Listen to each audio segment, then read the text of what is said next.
ಭಾರತದಿಂದ ಅಮೆರಿಕಕ್ಕೆ ರಫ್ತಾಗುತ್ತಿರುವ ಸರಕುಗಳ ಮೇಲೆ ಡೊನಾಲ್ಡ್ ಟ್ರಂಪ್ ಅಧಿಕ ತೆರಿಗೆ ವಿಧಿಸಿದ ಪರಿಣಾಮ ನಮ್ಮ ಕೈಗಾರಿಕೆಗಳ ಮೇಲೂ ವ್ಯತಿರಿಕ್ತ ಪರಿಣಾಮ ಉಂಟಾಗ್ತಿದೆಯೇ?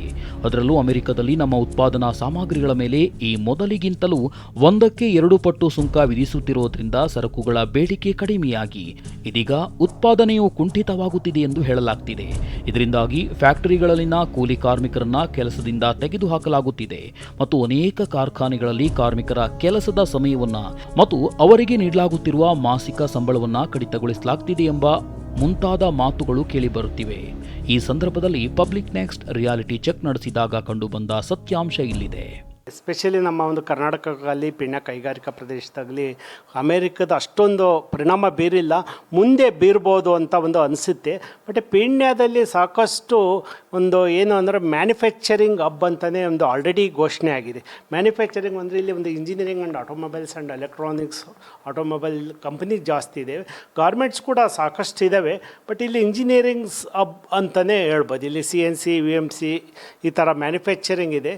ಇಲ್ಲಿ ಡಿಫೆನ್ಸ್ ಆ್ಯಂಡ್ ಏರೋಸ್ಪೇಸ್ ಪ್ರಾಡಕ್ಟು ಕೂಡ ಇಲ್ಲಿ ಮಾಡೋದ್ರಿಂದ ಅಮೇರಿಕದ್ದು ಅಷ್ಟು ಪೀಣ್ಯ ಮೇಲೆ ಅಷ್ಟು ಪರಿಣಾಮ ಬೀರಿಲ್ಲ ಅಂತ ನಮ್ಮ ಒಂದು ಅಭಿಪ್ರಾಯ. ಇವರ ಪ್ರಕಾರ ಟ್ರಂಪ್ ಆರ್ಥಿಕ ತೆರಿಗೆಯಿಂದ ಗಾರ್ಮೆಂಟ್ಗಳು ಸೇರಿದಂತೆ ನಮ್ಮ ರಾಜ್ಯದ ಕೈಗಾರಿಕೆಗಳ ಮೇಲೂ ಅಂಥ ವ್ಯತಿರಿಕ್ತ ಪರಿಣಾಮ ಸದ್ಯಕ್ಕಂತೂ ಇಲ್ಲ ಅನ್ನೋದು ಸಮಾಧಾನಕರ ಸಂಗತಿ. ಅದಕ್ಕೆ ಕಾರಣ ಪ್ರಧಾನಿ ನರೇಂದ್ರ ಮೋದಿಯವರ GST ಇಳಿಕೆ ಎನ್ನಲಾಗ್ತಿದೆ. ನಮ್ಮ ನರೇಂದ್ರ ಮೋದಿಜಿಯವರು ನೆಕ್ಸ್ಟ್ ಜನರೇಷನ್ GST2 ರೆವಲ್ಯೂಷನನ್ನು ತೊಗೊಂಬಂದರು. ಬಟ್ ಇದು ಏನಾಯ್ತು ಅಂದರೆ ಡೊಮೆಸ್ಟಿಕಲ್ಲಿ ಅವರು ಮೇಯ್ನ್ ಕಾನ್ಸಂಟ್ರೇಟ್ ಮಾಡಿದ್ದು ಈ ಗಾರ್ಮೆಂಟ್ಸ್ ಪ್ರಾಡಕ್ಟ್ ಮೇಲೆ, ಈ ಬಟ್ಟೆ ಕ್ಲಾಸ್ ಮೇಲೆ ಹೆಚ್ಚು ಮಾಡಿ 18%ದಿಂದ 5% ಮಾಡಿದರೆ, ಕೆಲವು 5%ದಿಂದ 0%ಗೆ ಮಾಡಿದ್ರಿಂದ ಇಲ್ಲಿ ಡೊಮೆಸ್ಟಿಕ್ ಮಾರ್ಕೆಟ್ಗೆ ಸ್ವಲ್ಪ ಅನುಕೂಲ ಆಯಿತು ಅಂತ ನಾನು ಹೇಳ್ಕೊಂಡೆ.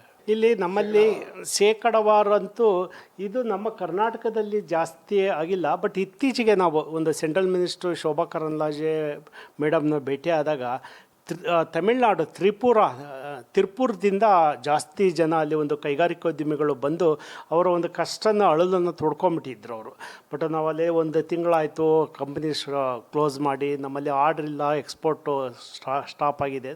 ಬಟ್ ಕರ್ನಾಟಕದಲ್ಲಿ ಒಂದು 30% ಅಂತೂ ಸ್ವಲ್ಪ ಕಮ್ಮಿ ಆಗಿದೆ ಅಂತ ಹೇಳೋಕ್ಕೆ ಇಷ್ಟಪಡ್ತೀನಿ. ಬಟ್ ಕರ್ನಾಟಕ ಓನ್ಲಿ ಅಮೇರಿಕನ್ನೇ ಜಾಸ್ತಿ ಇದು ಮಾಡಿಲ್ಲ, ಬೇರೆ ದೇಶಕ್ಕೂ ರಫ್ತು ಇರೋದರಿಂದ, ಡೊಮೆಸ್ಟಿಕ್ ಮಾರ್ಕೆಟು ಇರೋದರಿಂದ ಸ್ವಲ್ಪ ಅಷ್ಟೊಂದು ಆಗಿಲ್ಲ, ಒಂದು 30% ಪರಿಣಾಮ ಅಂತೂ ಬೀರಿದೆ ಅಂತ ನಾನು ಹೇಳೋಕ್ಕೆ ಇಷ್ಟಪಡ್ತೀನಿ.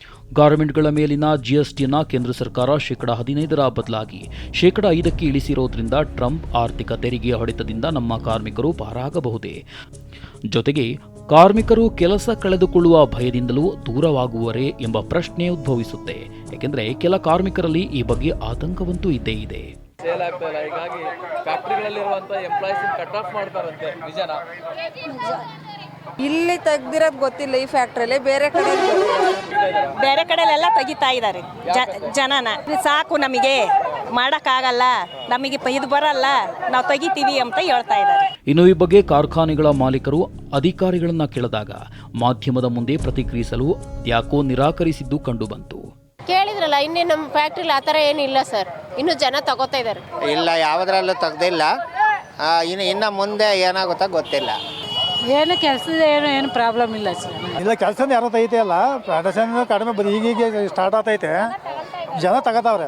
ವರ್ಕರ್ಗೇನು ಎಂಪ್ಲಾಯೀಸ್ಗೇನು ಮಾಡ್ತಾ ಇಲ್ಲ, ಚೆನ್ನಾಗಿ ನೋಡ್ಕೋತಾ ಇದ್ದಾರೆ, ಸ್ಯಾಲ್ರಿ ಎಲ್ಲ ಕರೆಕ್ಟಾಗಿ ಬರುತ್ತಾ ಇದೆ, ಆ ಥರ ತೆಗಿತಾ ಇಲ್ಲ ಇಲ್ಲಿ ಯಾರನ್ನೂ ತೆಗಿತಾ ಇಲ್ಲ. ಇನ್ನೂ ರೆಸ್ಪೆಕ್ಟ್ ಮಾಡ್ತಾರೆ, ಇನ್ನೂ ಬರಲಿ ವರ್ಕರ್ಸ್ನ ಅಂತ ಇನ್ನೂ ತಗೋತಾ ಇದ್ದಾರೆ ಹೊರತು ಯಾರಿಗೂ ಕಿರಿಕ್ ಮಾಡೋದು ಅವೆಲ್ಲ ತೊಂದರೆ ಕೊಡೋದು ಮಾಡಲ್ಲ. ಒಟ್ನಲ್ಲಿ ಅಮೆರಿಕ ಅಧ್ಯಕ್ಷ ಡೊನಾಲ್ಡ್ ಟ್ರಂಪ್ನ ಆರ್ಥಿಕ ತೆರಿಗೆಯಿಂದಾಗಿ ದೊಡ್ಡ ದೊಡ್ಡ ಕೈಗಾರಿಕೆಗಳ ಮೇಲೆ ಅಷ್ಟಾಗಿ ಪರಿಣಾಮ ಬೀರದಿದ್ರೂ ಕೂಡ MSME ಅಂತ ಕರೆಯಲ್ಪಡುವ ಸಣ್ಣ ಕೈಗಾರಿಕಾ ವಲಯದ ಕಾರ್ಮಿಕರ ಮೇಲೆ ನಕಾರಾತ್ಮಕ ಪರಿಣಾಮ ಬೀರದಿರಬಹುದು. ಅದೇನೇ ಇರಲಿ, 3 ಕಾಸಿಗೆ ದುಡಿಯುತ್ತಿರುವ ನಮ್ಮ ಬೆಂಗಳೂರಿನ ಅದೆಷ್ಟೋ ಗಾರ್ಮೆಂಟ್ಗಳ ಬಡ ಉದ್ಯೋಗಿಗಳ ಬದುಕಿಗೆ ಕೊಡಲಿ ಪೆಟ್ಟು ಬೀಳದಿರಲಿ.